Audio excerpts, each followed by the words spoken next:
مولاي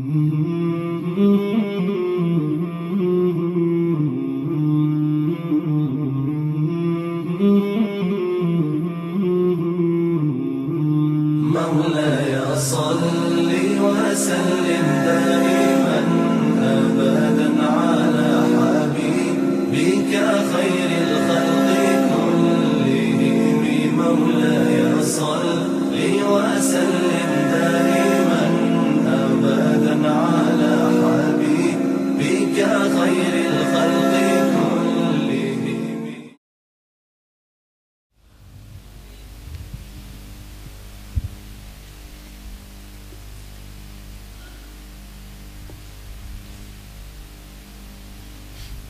Assalamualaikum warahmatullahi wabarakatuh.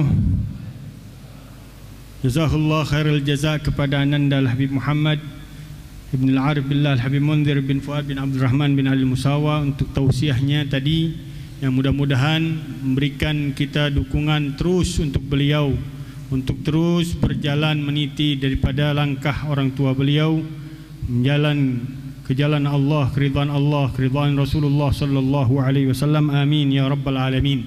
Untuk mempersingkat waktu, kita baca daripada kitab yang sudah 2 minggu ya. Kita libur di dalam pembacaan kitabnya. Mudah-mudahan Allah berikan keberkahannya, ilmu dan nur dan segalanya yang diberikan oleh para guru-guru kita bertambah terus untuk mendapatkan ridha Allah subhanahu wa ta'ala. Amin ya rabbal alamin. Kita baca niatnya. Bismillahirrahmanirrahim. Nawaitu ta'alluma wa ta'lim wa tadhakkura wa tadhkir wal ifadata wal istifadah wal naf'a wal intifa' wal hathala tamassuk bi kitabillahi wa sunnati Nabi Muhammad sallallahu alaihi wasallam wa dilalata ala al-huda ila al-huda wa du'a ala al-khair ibtigha'a mardatillahi wa qurbihi wa thawabihi min Allah subhanahu wa ta'ala. Subhanaka la ilma lana illa ma 'allamtana innaka antal alimul hakim. Rabbi shrah li sadri wa yassir li amri wahlul 'uqdatan min lisani yafqahu qawli. Bismillahirrahmanirrahim. Alhamdulillahirabbil alamin wassalatu wassalamu ala sayyidil mursalin wa imamil muttaqin sayyidina wa habibina wa syafi'ina wa qurrati a'yunina wa nur qulubina Muhammadin sallallahu alaihi wasallam wa ala alihi wa sahbihi ajma'in. Qala Syekhul Muallif rahimallahu taala wa adama an-naf'a bih wa bi barakati ulumih wa bikum fid darain. Amin ya rabbal alamin. Qala radhiyallahu ankum faslun mujibatul ghusli sittatun ilajul hasyafati fil farji wa khurujil mani wal haid wan nifas wal wiladatu wal maut. Alhamdulillah wa syukurillah. Di malam hari ini kita kembali di dalam pengajian kita, majlis kita, majlisnya Rasulullah sallallahu alaihi wasallam. Kita kumandangkan terus gema daripada kisah Nabi besar Muhammad sallallahu alaihi wasallam untuk menambah kecintaan kita kepada Rasulullah sallallahu alaihi wasallam, dan terus kita mencari ridha Allah subhanahu wa taala di dalam segala amaliyah kita dan dalam sifat-sifat mulia-mulia yang Allah berikan ke dalam hati kita, dalam sanubari kita, yang tidak lain kita terus menuju kepada ridha Allah subhanahu wa taala. Setelah sebulan penuh ditimpa, diterpa, ditempa kita dengan kesabaran yang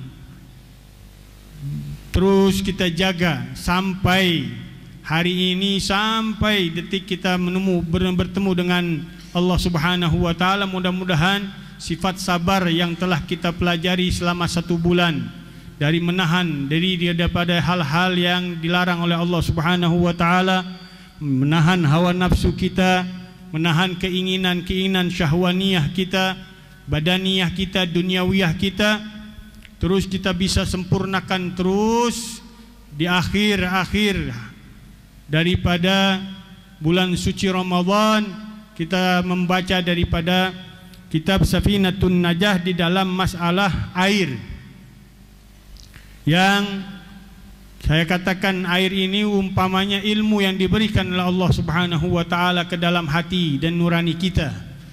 Bertambah ilmu kita, bertambah daripada kekuatan di dalam diri kita untuk menjaga daripada mara bahaya, dari najis-najis yang masuk, dari sifat-sifat busuk yang masuk ke dalam hati kita.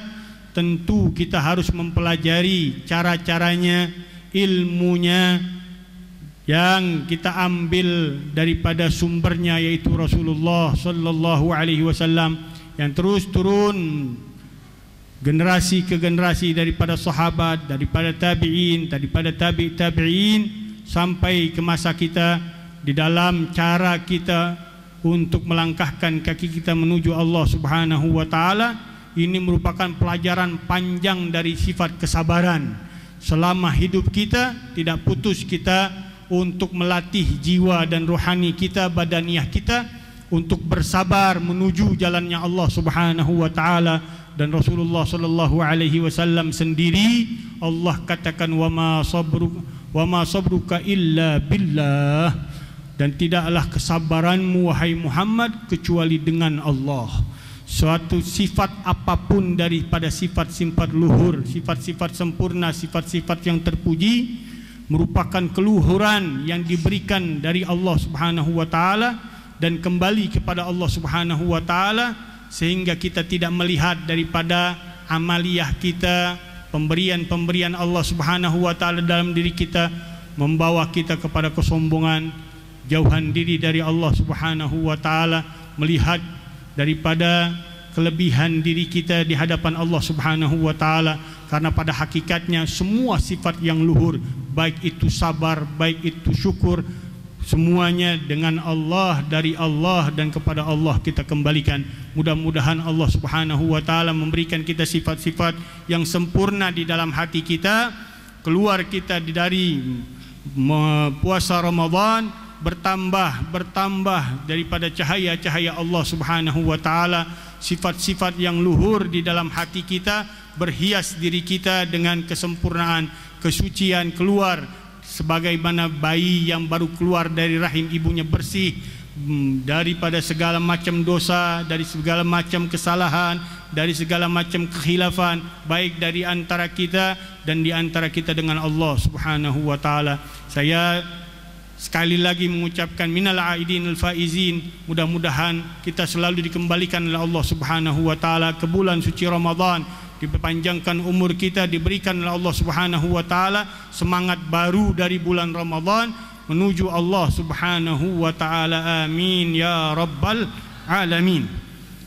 Di dalam pembahasan kita pada malam hari ini masuk ke dalam masalah magasidut taharah yang kemarin kita baca di dalam 2 minggu yang lalu. Di dalam wasailut taharah yang saya katakan ada 4: air, kemudian debu, kemudian batu istinja, kemudian ad-dibag, al-ma'u wat-turabu wal-hajar wal-dibag. Kemudian kita masuk ke dalam magasidnya, air untuk mandi dan berwudu dan mandi. Kita gunakan air untuk berwudu dan mandi, dan pada hakikatnya semua daripada magasidut taharah intinya, asalnya yang menghilangkan dan mengangkat najis dan mengangkat hadas dan menghilangkan najis adalah air.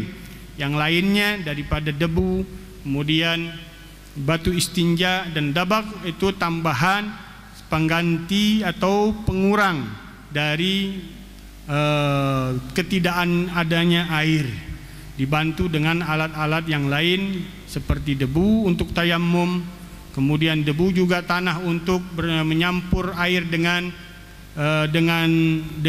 tanah tersebut untuk membersihkan daripada najis mughalladhah, yaitu anjing dan babi. Kemudian hajarul istinja untuk menyempurnakan daripada istinja kita dengan air atau sebagai pengganti yang kemarin kita telah bahas. Kemudian nanti masalah ad-dabagh, yaitu masalah menyamak kulit najis atau yang terkena najis, yang pada intinya air yang mensucikannya, tapi dibantu dengan alat samak yang nanti akan dibahas di babnya. Kita masuk ke dalam masalah maqasidut taharah yang kedua, yaitu al-ghuslu, mandi. Mandi hukumnya ada 5. Mandi wajib yang kita akan bahas sekarang, mandi sunnah, mandi makruh, mandi mubah, mandi haram. Ada mandi sunnah banyak sekali, Lailatul Idain, kemudian kita Lailatul Jum'ah wa Yaumul Jum'ah, kita Lailatul Ramadan. Kemudian banyak lagi ziaratus salihin, ziaratul aulia, ziaratul Masjidil Haram, tawaf, dan banyak lagi mandi-mandi sunnah yang disunnahkan oleh Rasulullah SAW. Kemudian mandi makruh, yaitu mandi dengan berlebih-lebihan, dengan air yang berlebih-lebihan. Itu mandinya makruh. Walaupun airnya punya sendiri, kalau punya orang lain masuk ke dalam kategori mandi haram. Mandi di rumah orang, ngabisin airnya sekulem, haram dia makanya. Makanya kalau diizinin nggak haram, tapi dia nggak diizinin, apalagi kalau orang tahu, gila nih orang nih, sekulem habis sama dia doang. Misalkan, jadi kena kedumelan daripada orang yang punya air, bisa jatuhnya haram. Dan juga mandi di tempat-tempat wakaf, masjid, atau air yang musabbal, air yang ditaruh untuk minum di tengah-tengah jalan. Kalau kita jarang ya, nggak tahu di wilayah-wilayah lain. Kalau di Jakarta mungkin nggak ada air ditaruh di tengah jalan untuk minum, kita ambil buat mandi, haram. Air tersebut diwakafkan untuk minum, air yang diwakafkan untuk masjid. Kalau kita mandi berlebihan dari mandi yang disunnahkan atau diwajibkan, itu haram jatuhnya menggunakan air yang dipakai di dalam tempat-tempat wakaf. Kemudian air mubah, mandi mubah, mandi yang sekedarnya, boleh itu sehari sekali, sehari 2 kali, asal tidak berlebihan. Kalau berlebihan jatuhnya kepada hal makruh, dan itu punya sendiri, airnya milik sendiri, itu mandi. Dan yang akan kita bahas, yang masalah yang utamanya itu mandi wajib. Kira-kira ini ada muka yang belum mandi wajib belum? Ini mandi wajib kelihatannya sepele, tapi banyak ternyata manusia yang nggak ngerti. Banyak orang Islam yang nggak ngerti tentang mandi wajib. Disembarangin mandi wajibnya. Dengan itu banyak ibadah-ibadahnya yang nggak sah. Bahkan kalau dia sudah paham, dia sengaja menelantarkan daripada mandi wajibnya atau menyepelekan daripada mandi wajibnya tanpa niat, dia lupa niat, diterusin aja mandinya. Dia tanpa niatnya, kemudian selesai mandi baru ingat, dia nggak ulang untuk mandinya. Dalam madhab kita Imam Syafi'i, mandinya nggak sah wajibnya, harus diulang karena nggak pakai niat dia. Banyak itu yang bertanya seperti itu. Dia mandi aja, nggak tahu, pokoknya dia habis buah janabah, habis hadas besar, habis bergaul dengan istrinya, dia mandi, nggak niat, nggak diniatin ketika mandinya. Yang kemarin kita katakan niat itu waktunya di awal perbuatan, di awal amaliyah kita harus kita niatkan. Dia nggak niat sampai kelar mandi, sampai selesai basahan, sampai pakai baju baru ingat dia belum niat. Dia nggak sembahyang aja. Yang penting kan udah mandi, bagi dia udah seger badannya, dia nggak ulangin niatnya, mandinya, makan mandinya itu kategorinya di dalam madhab kita Imam Syafi'i batal, nggak sah dia punya mandinya. Maka kita pelajarin dulu sekarang hal-hal yang mewajibkan mandi dulu. Faslun mujibatul ghusli, hal-hal yang mewajibkan seorang mandi wajib. Ada beberapa hal yang mewajibkan seseorang untuk mandi wajib. Yang pertama dikatakan sittatun, ada 6 perkara. Yang pertama, ilajul hasyafati fil farji, memasukkan kepala kemaluan ke dalam kemaluan yang lain, baik itu perempuan, baik itu laki-laki, baik itu binatang, baik itu anak kecil, baik itu orang dewasa, baik itu orang hidup, baik itu orang mati. Jangan bilang mandi wajib hanya bersenggama dengan istri doang. Orang mati ente mandi. Orang matinya apa, Beb? Mandiin lagi? Kagak. Kalau dia udah mandi, udah. Karena mandi orang meninggal itu kewajiban orang yang hidup. Untuk dia ikraman, untuk orang yang matinya hanya penghormatan. Jadi nggak diulang dengan dia dizinakan oleh orang-orang yang waliyadzubillah billah bejat melakukan hal perbuatan tersebut kepada orang mati. Ini dikatakan ilajul hasyafati fil farji, memasukkan kepala kemaluan. Kenapa harus dengan kepalanya aja? Imam Syafi'i mengambil dari hadis Rasulullah sallallahu alaihi wasallam, idzal taqal khitanani faqad wajabal ghuslu. Kalau sudah bertemu dua khitan maka wajib mandi. Wa in lam yanzil, di dalam riwayat yang lain, walaupun enggak keluar mani. Walaupun enggak keluar mani. Di dalam riwayat Abu Sa'id Al-Khudri mengatakan idza jalasa baina syu'abihal arba' thumma jahadaha wa massal khitanul khitan wa massal khitanul khitana faqad wajabal ghusl wa in lam yanzil.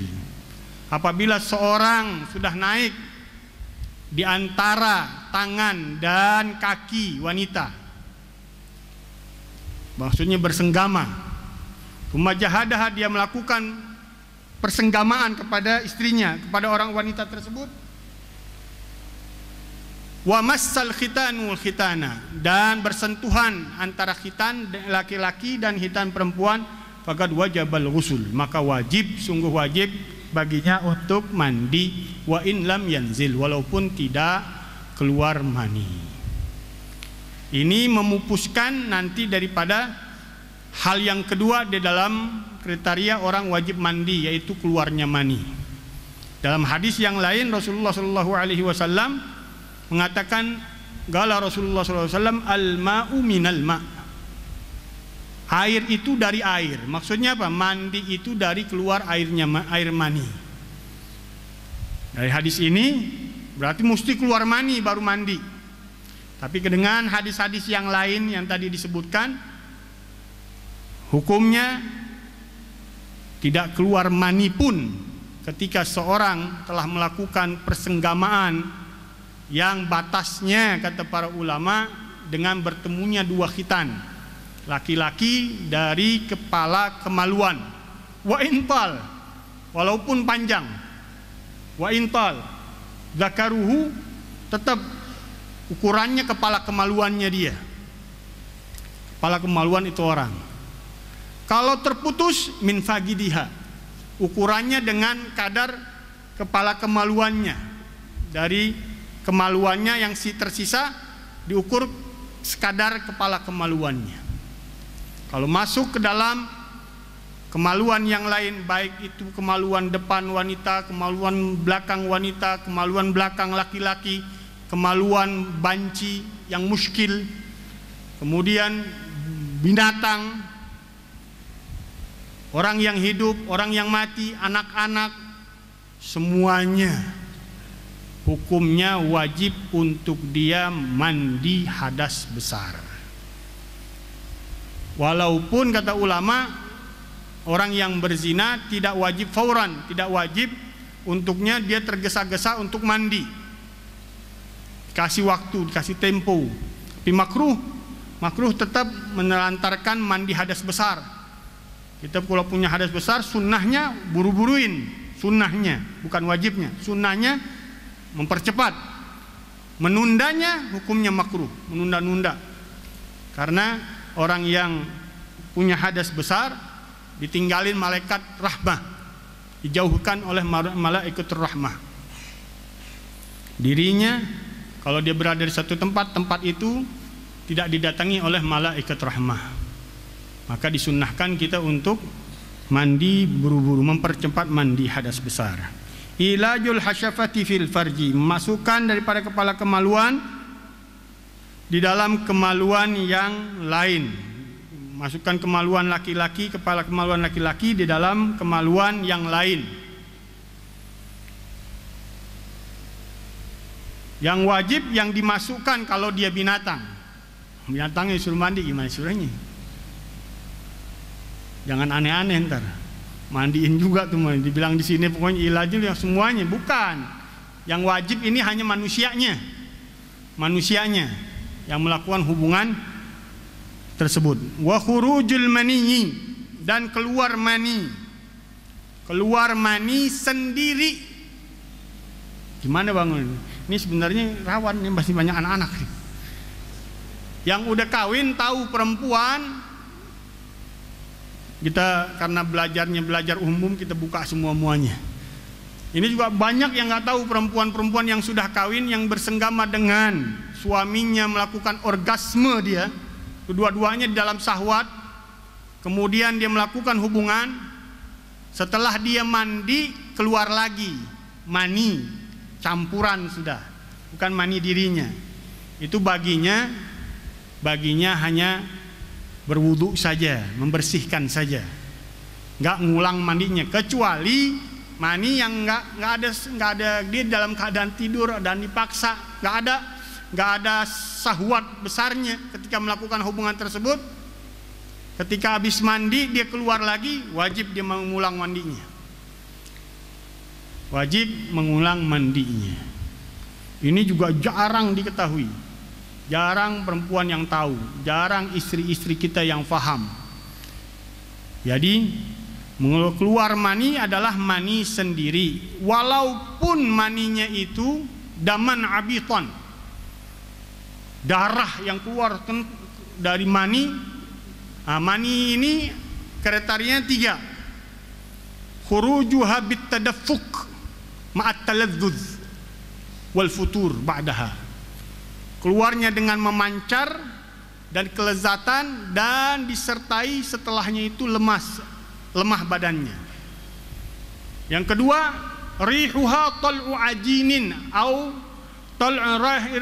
rihu tal'in au ajinin ratban wa bayadu baydin jafan.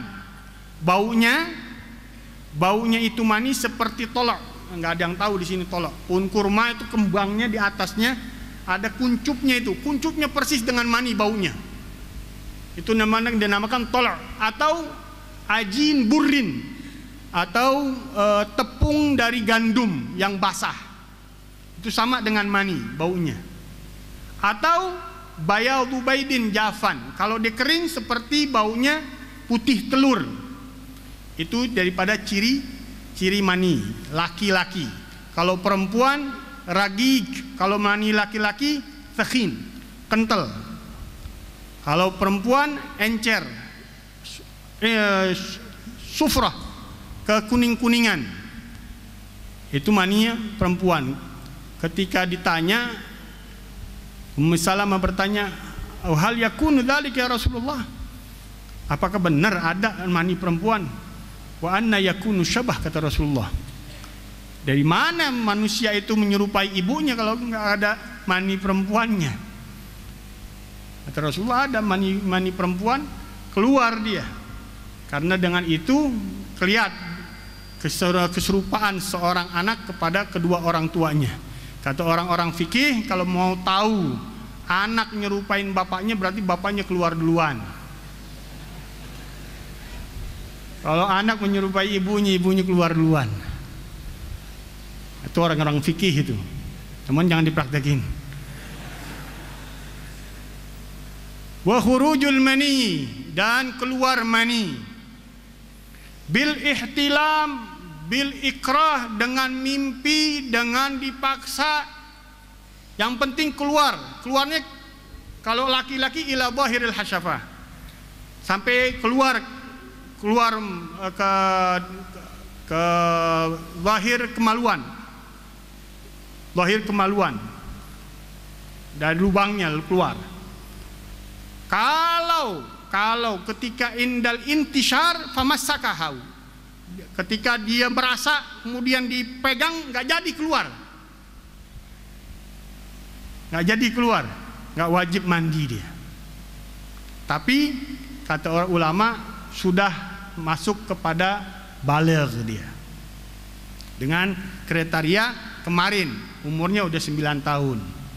Kalau mumayyiz, wajib orang tuanya memerintahkan dia mandi kalau keluar mani. Kalau anaknya sudah mumayyiz, wajib orang tuanya memerintahkannya apabila dia mengeluarkan mani cara dipaksa, maka wajib orang tuanya memerintahkannya mandi. Ini juga jarang diketahui. Jadi mani, yang pertama harus mani dirinya sendiri. Kalau laki-laki harus 3 kriterianya. Keluarnya yang pertama, cara keluarnya dengan memancar bitadafuk mimma indafik, kata Allah Subhanahu wa taala, kharaja mimma indafikin yakhruju min baini sulbi wat taraib. Dia keluar dengan memancar. Wa yataladzaz inda khurujihi. Ada rasa lezat ketika keluarnya, ma'al futuri agibahu, disertai dengan lemas setelahnya. Itu mani. Karena ada yang seperti mani yang dinamakan madhi. Madhi keluarnya ketika syahwat, kencang syahwat, tapi keluarnya biasa-biasa aja. Futur juga futur, ada lemesnya, tapi keluarnya nggak mancer. Itu dinamakan madhi. Biasanya keluar ketika orang lagi syahwat berlebihan, keluar itu. Ada yang seperti juga dinamakan wadi, yang barengan dengan kencing. Biasanya ketika mengangkat barang-barang berat yang berkelebihan, kerja capek, keluar juga setelah kencing ada seperti yang kental. Itu dinamakan wadi. Itu tidak mewajibkan mandi hadas besar. Yang hanya mewajibkan mandi hadas besar adalah keluarnya mani, keluarnya sperma. Udah paham? Ini 2 ini daripada tanda-tanda yang diikutkan antara laki dan perempuan. Yang pertama, memasukkan kepala kemaluan. Apa saja tadi, kemaluan laki-laki, kemaluan binatang, kemaluan orang yang hidup, orang mati, kemudian anak kecil, orang dewasa, sama aja hukumnya. Kalau dia belum punya khitan, berarti tadi sekadar kepala kita, sekadar kepala kemaluan ketika dihitan, atau putus atau dipotong. Yang tersisa itu ukurannya, kalau masuk sekedar kepala kemaluannya, itu mewajibkan dia mandi. Fil farji, di dalam kemaluan, baik itu kemaluan laki-laki yang belakang, kemaluan perempuan depan belakang, kemaluan binatang depan belakang, kemaluan manusia yang hidup atau manusia yang sudah meninggal. Wal haidu, yang ini khusus untuk perempuan, haid dan nifas. Teman laki-laki banyak yang haid kadang-kadang. Oh, dibilang lagi malas sholat, nah orang lagi haid bib. Berarti banyak juga laki-laki yang haid ya. Malasnya sama sama perempuan yang lagi haid. Allah Subhanahu wa taala menjadikan haid ini ciri untuk perempuan. Diberikan keluasan oleh Allah Subhanahu wa taala untuk perempuan meninggalkan sholatnya.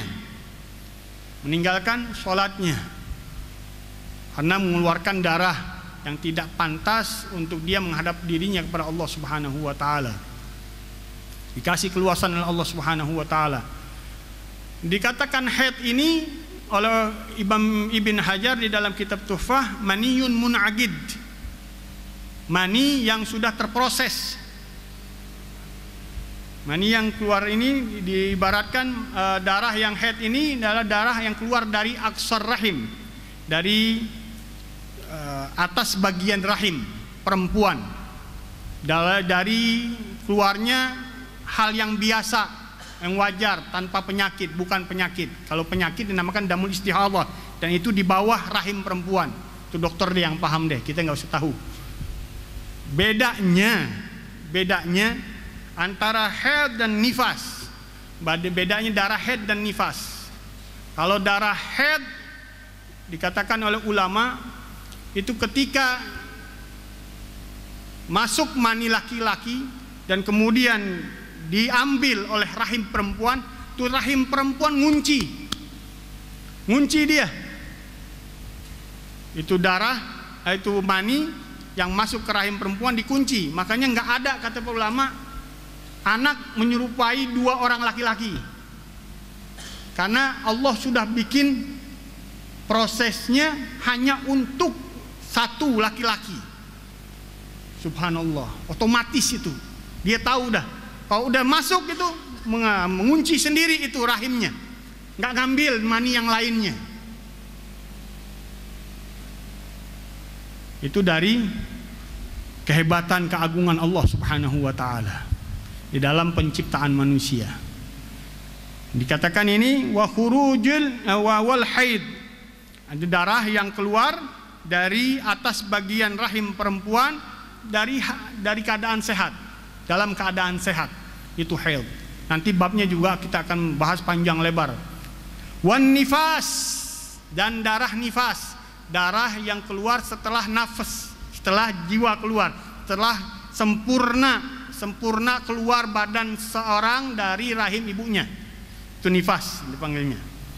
Setelah keluar, ada yang namakan darah yang bersamaan, itu dan namanya damul fasad, bukan darah nifas. Kalau darah nifas setelah keluarnya, walaupun ada jedanya, mungkin sehari, mungkin sejam, mungkin 2 jam dia belum keluar, 2 hari keluar, bisa dikategorikan darahnya darah nifas. Darahnya darah nifas.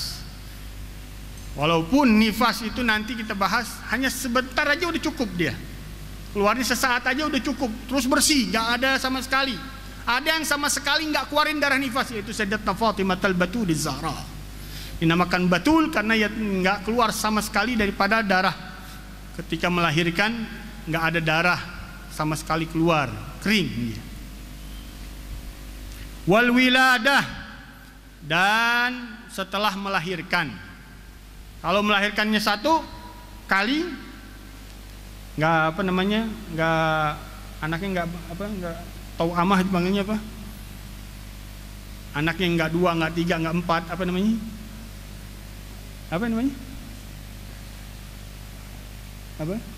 Kembar. Bahasa kembar aja hilang di otak. Ini bahas-bahas yang begini ngilangin otak nih.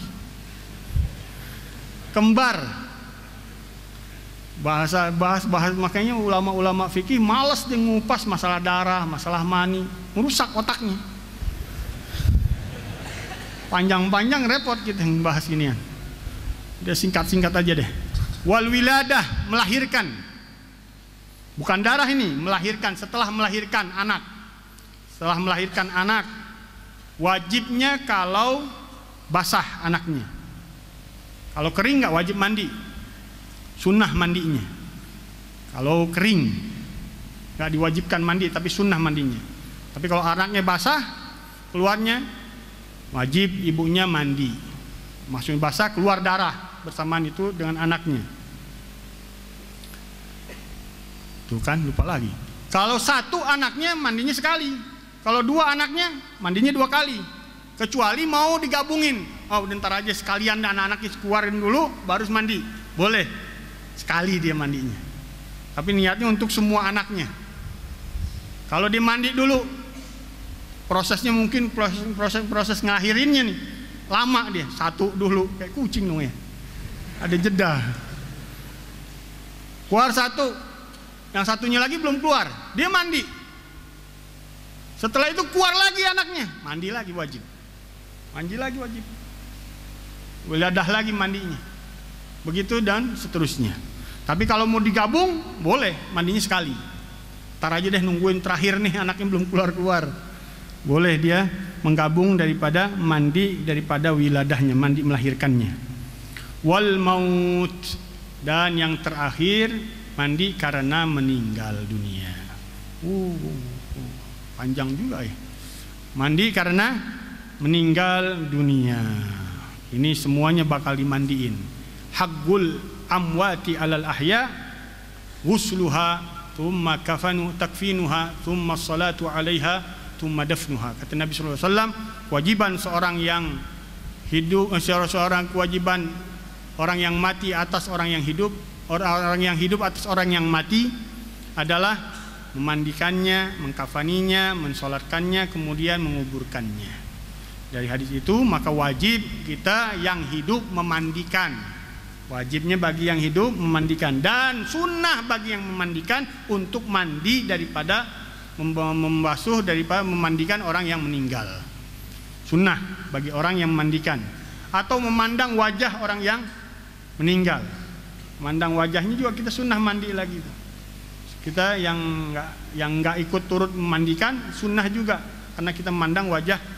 Subhanallah, ini kalau kita bahas panjang. Memang antik ini punya ajaran kita ini. Masalah air aja kemarin tuh, air ada yang musta'mal. Musta'mal itu karena kita telah menggunakan air itu hal yang wajib. Air itu punya pengaruh ternyata. Kalau diteliti air tersebut, kenapa yang wajib aja, yang kedua, yang ketiga, yang sunnahnya nggak dinamakan musta'mal? Sudah beda hukumnya. Yang pertama lah yang mengangkat hadas. Air yang pertama itu yang mengangkat hadas. Berarti air itu mempengaruhi daripada air yang udah dipakai tadi untuk hadas. Itu air. Bagaimana hati kita? Kalau kita punya hati, la ilaha illallah, masuk yang hadas, masuk yang najis, pengaruhnya sangat dahsyat di dalam kepribadian kita, akhlak kita. Mudah-mudahan Allah bersihkan, angkat semua najis-najis kita, angkat hadas-hadas kita, dibersihkan, disucikan diri kita, hati kita, nurani kita daripada najis-najis yang masuk. Mudah-mudahan berkatnya bulan puasa Ramadan, Allah Subhanahu wa taala jadikan kita manusia yang terus bersih menuju Allah Subhanahu wa taala. Amin ya rabbal alamin. Hadanallahu wa iyyakum ajmain. Assalamualaikum warahmatullahi wabarakatuh.